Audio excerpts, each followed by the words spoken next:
Pastor Yes, John sir. Hanna is with us today, and so is Sonya Blakey, and we've got some big things happening.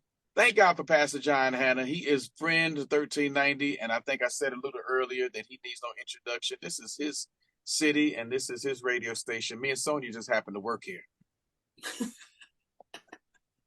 What's going on, You, Pastor Hanna? you were doing good at first, but you fell off towards the end. I know I Listen, did. I'm excited on this Saturday. Everybody knows that I love Chicago. And one of the things that we've been doing for the last 10 years is called Prayer on the Nine. We do a prayer line 2.5 miles down 79th Street. It starts at Greenwood, it ends at State Street. And we come against the violence in our city. This weekend, they said that there were over 30 gunshot reports in the city of Chicago. But I just like to make it clear Chicago doesn't have a gun issue, America does. But we just assigned to cover our city. How many years have you been doing this? I think we're going on like 10 years that we've been doing this consistently. And we've seen a decrease in the crime in that community. I just want to make that clear because we do know that prayer does work. Absolutely. Absolutely. And it's good to see so many pastors. The last couple of years, I've seen so many pastors and churches that join together with you and Right. New Life to make this thing work. And, sometimes pastors can be, the egos can get in the Territorial. way, who's going to be in charge. But, the collective has been Yeah. amazing. Yeah, we make it our business to reach out to the churches that are along that strip. I'm excited too that Pastor Charlie Dates announced that Salem and Progressive will be coming out to march with us on Saturday as well. Again, the rally starts at 11, but the march and the prayer starts exactly at 12 o'clock. I just want to say to Chicago, can you pray with me just 1 hour and cover our city? Because Chicago needs prayer. Yeah. Pastor Henry, would you say this is what all churches need to be doing? Some type of prayer, some type of march in their own community? I mean, I know that you are assigned to the Grand Crossing area, right. But as a whole, I mean, is this something that Yeah. that you would, you're initiating? Is something that you think all pastors should come aboard? I would encourage every church to come out of the four walls and make sure that the community is aware that you are there. I read an article one time that says that a lot of churches, people don't live in the community. They get in their car, they drive in, they do their worship, they get back in their cars, and they drive out. But no one in the community knows that they are there. So I just encourage everyone to be the salt of the earth, light in the midst of darkness, and come out of the four walls of the church. That's great. And, outside of just, the marching and the praying, because we know that that's who the church is and that's what we should, be doing. What other type of resources, will you guys offer? Because, there's, a lot of folks say, kids, they don't have anything to do. So I don't know if that's the whole story for every child, but things that we can help children to do to kind of steer them away from the violence. Yeah. One of the things we have for the smaller kids, we have a 8-week summer program. I was telling the parents at our church yesterday, you can't just let these kids get out of school and lock them in the house and let them watch TV or play TV games. Let's give them a schedule. So we actually set up something to take the kids, the smaller kids, for 8 weeks. Teenagers, we're helping them find jobs. We did a college tour, an HBCU tour to expose kids to colleges and things like that. So the church does do more than just pray.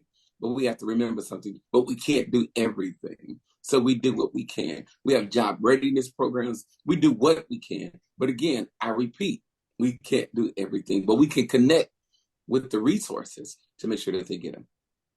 That's good. But a lot of the things that's going on in the city, and people are really talking a lot about the police department. Is the police department joining in with you as well? They turn their backs on, because of the different protests that's happening. Police department is really joining in the effort with you.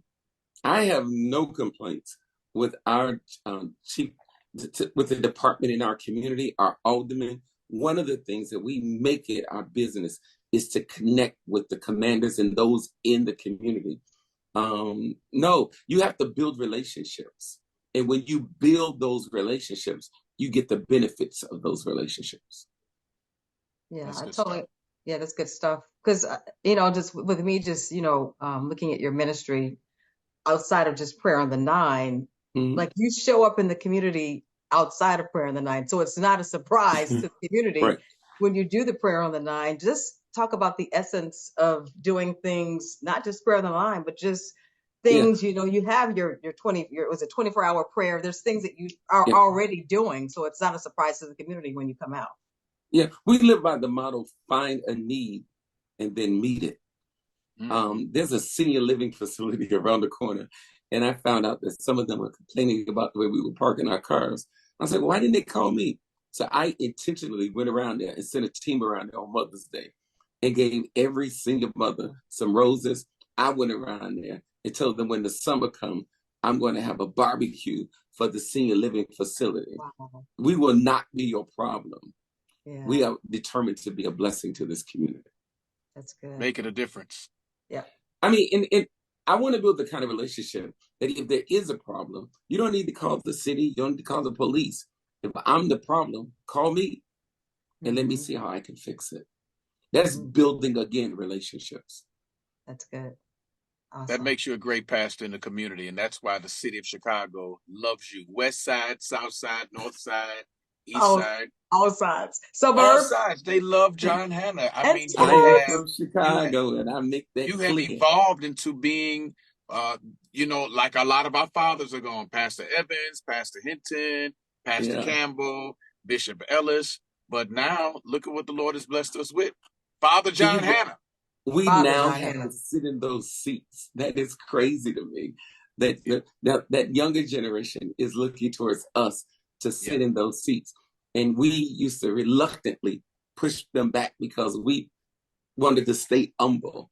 But I think that they literally put us in the seat. And we have no choice, is a key though, but to take the responsibilities that go with that seat. Many want the seat, but don't want the responsibility that go with the seat. That's true. Yeah. So I'm honored to be born and raised and looked at as a son and a father of this city.